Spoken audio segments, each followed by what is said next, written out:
name is Mary Sewall, and I will be your piano teacher. We will work together so you can also play the piano. Music has been around forever, and it's very difficult to know where to begin. We have to remember that at one time we had to learn a language, and we used the English alphabet. A, B, C, D, E, F, G, H, I, J, K, and so on. But we also have a music alphabet. We use the same English alphabet, but we only use the first 7 letters. A, B, C, D, E, F, G. A, B, C, D, E, F, G, and that's it. And the ocean of music that comes from those 7 letters leaves only a speck behind. Also, those 7 letters expands like our universe. But never the 7 letters. The 7 letters always stay the 7 letters. Oh, did I? Oh, man. We're going to start lesson 1 with a scale. The scale is very important because if you want to compose a song, you need a beginning, a middle, and an end. And the scale has all the tools you need for the job. You cannot do without it. We will start with a C scale because the C scale, we want the middle of the piano. A conventional piano has 88 keys, and it's very difficult to find where you're supposed to play. But if you know where middle C is, you won't have any problem.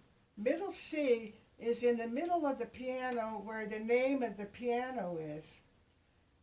And the reason that's important to know is because anything over middle C, the right hand plays, usually, the melody. Go. Middle C is in the middle of the piano, and usually the right hand plays above middle C, plays the melody, and the left hand below middle C usually plays the chords. So you have middle C here, you play your melody, and the chord you play with the left hand.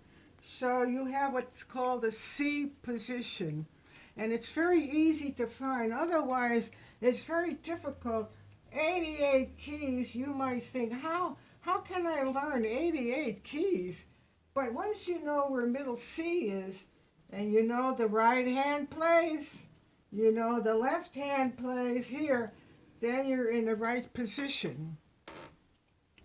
Go. I will play middle C, the middle of the piano, and I will play a C scale. C, D, E, F, G, A, B, C, backwards. B, C, A, G, F, E, D, C. Now I will play the left hand. Has to go an octave lower. C, D, E, F, G, A, B, C, backwards. C, B,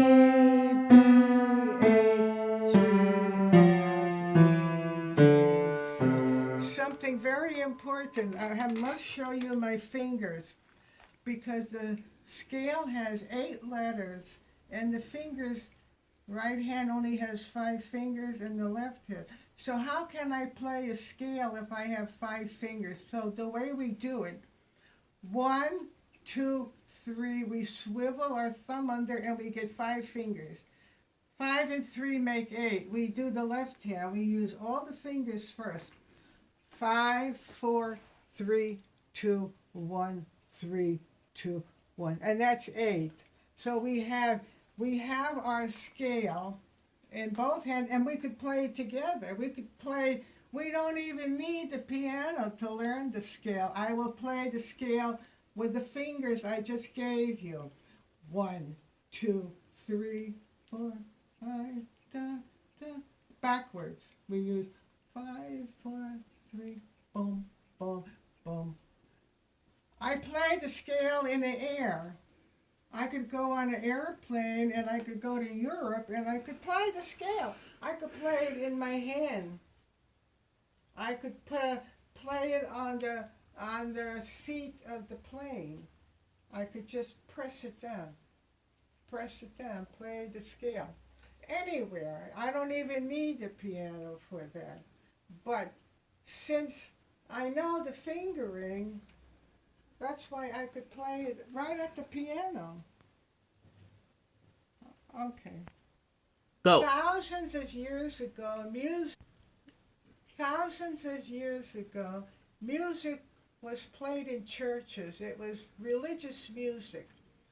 And one day, the monk said, how can we save this music for other people to play? They had no way thousands of years ago to record. So he invented a method. And his method was he made 5 horizontal lines, 5 of them. And then if you make 5 horizontal lines, you automatically get 4 spaces. So he put a 0 on the first line, half over and half under. And this 0 is called a note. He put one on the next one, half and half, and half and half, and half and half and half and half. And he called it a sentence. Every good boy does fine. That's forever after. It's always going to be called it. So then we have 4 spaces. And he put a note in the whole space. He called it face. He called it F-A-C-E.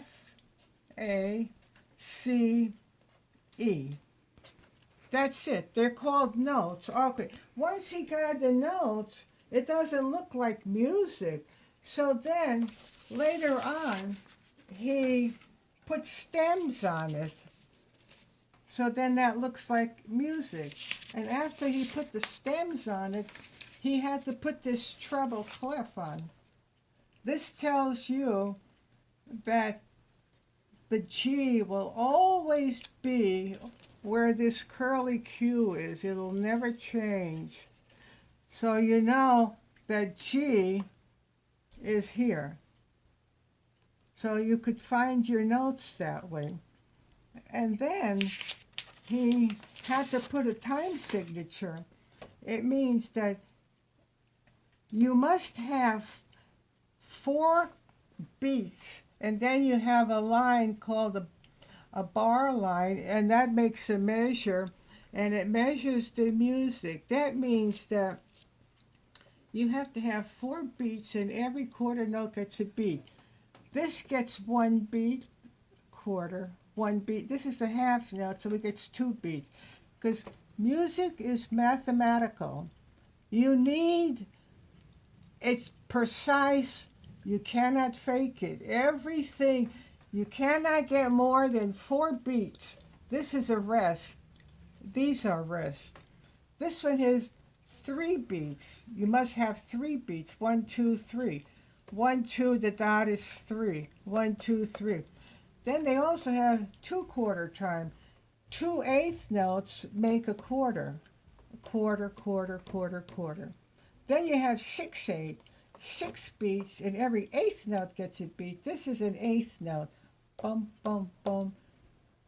2 beats, the dot is half of this. That's 3. So that's why then Beethoven, when Beethoven came along, what he did was he used exactly everything that I said. He used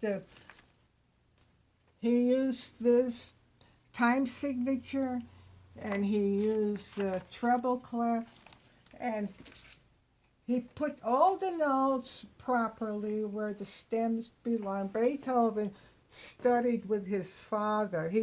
He was taught the right way on how to write music, and that's when he wrote his Ninth Symphony. Should I play it? Go. Hmm? Go. Okay.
The whole song was written on the one scale only. He did not use any other notes. You are not allowed to do that. You only could use, if you're using a C scale, you could only use the notes A, B, C, D, E, F, G, A, B, C. That's it. You cannot use anything else. He used, for this particular piece, he used his Ninth Symphony, the key is C. 8 notes. No, sorry, 7 notes. You have 8 if you play a. 3. All right, so one day a composer said, "Oh, I think I'll write a song in the key of C," meaning the whole song cannot be more than 7 letters. And, you might. 3. One day a man said, "I think I'll write a song in the key of C." And another one said, "Yeah, but that only has 7 letters. How can you write a whole song with 7 notes?" He said, "Yes, I could do it." So he went about it, and this is what he wrote.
Now, that is a song that lives forever, because there are many songs that are written, they don't amount to anything. It's just garbage. But there are other songs like Beethoven who will live forever because his music lives, and it's beautiful music. And the same with this. It's called a folk song because it's been probably a few hundred years old. 3.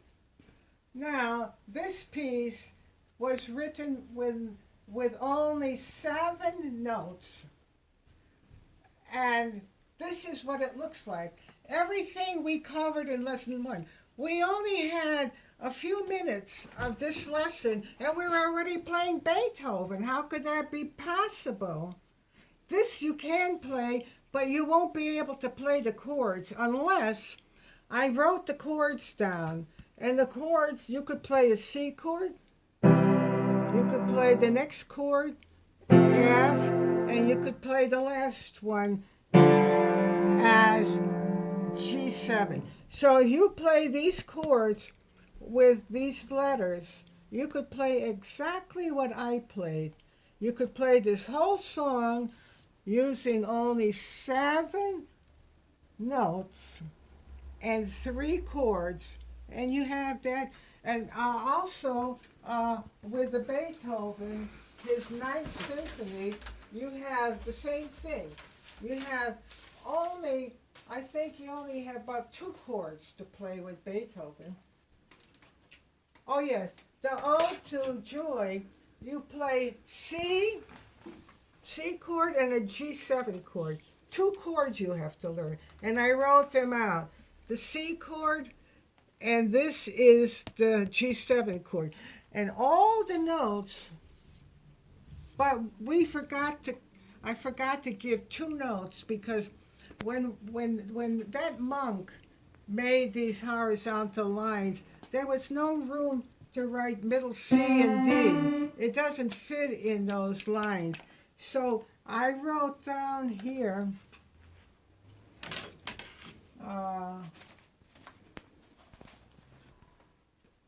Go. you need this middle C and D. Middle C and D. And the rest, everything is written out. Just those 2 notes. And then you could play, during the first lesson, you could play the Beethoven Ode to Joy just with 7 letters. So you don't need a lot of notes. You just need the right type of music. And you have to have the talent for it also. And then we also have the rest. I wrote out, this means that when you see this, you don't play. You count it, but you don't play it. But music is very exact. If it says